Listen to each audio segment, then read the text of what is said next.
धनंजय मुंडेंना माझगाव सत्र न्यायालयाचा झटका। करुणा मुंडेंना दरमहा 2 लाखांची पोटगी देण्याचा निकाल कायम। धनंजय मुंडेंची आव्हान याचिका फेटाळली। सत्याचा विजय। एका मंत्र्याला पराभवाची धूळ चारली। मात्र ज्या दिवशी धनंजय मुंडेंच्या आमदारकीचा राजीनामा घेईन तेव्हाच गप्प बसेल, करुणा मुंडेंचा इशारा। 11 तारखेला लग्नाचे फोटो समोर आणणार अशी माहिती। करुणा मुंडेंकडून कोर्टात धनंजय मुंडेंचं मृत्यूपत्र सादर। मृत्यूनंतर मुलगा सचिव अंत्यसंस्कार करणार असा करुणा यांनी सादर केलेल्या धनंजय मुंडेंच्या इच्छापत्रात उल्लेख।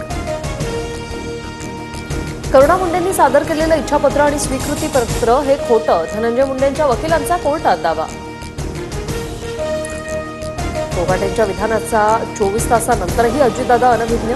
कोकाटे नेमकं काय बोलले माहिती नाही। अजितदादांची प्रतिक्रिया। शेतकरी कर्जमाफीचे पैसे मागून साखरपुडे आणि लग्न करतात, कोकाटेंचं वादग्रस्त वक्तव्य।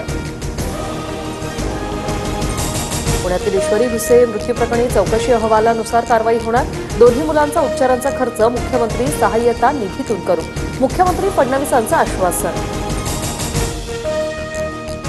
मंगेशकर रुग्णालयातील प्रशासन इतके मग्रूर का? जात धर्म न पाहता आरोपी डॉक्टरांवर कारवाई करा, आदित्य ठाकरेंची मागणी। डॉक्टर सुश्रुत घैसास यांचं लायसन्स रद्द करून कारवाई व्हावी, फडणवीसांनी न्याय देण्याचं आश्वासन दिलंय। चौकशीनंतर भिसे कुटुंबियांची प्रतिक्रिया।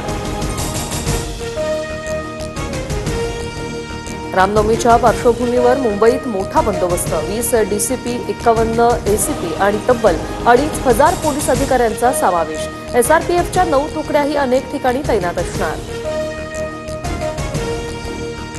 महाराष्ट्राला अवकाळी आणि गारपिटीनं झोडपलं। रायगड जिल्ह्याला सर्वाधिक फटका। जळगाव, बुलढाणा, परभणीसह धुळ्यात नुकसानीमुळे शेतकरी हवालदिल। आंबा, ज्वारी, गहू, फळबागा आणि भाजीपाला उद्ध्वस्त।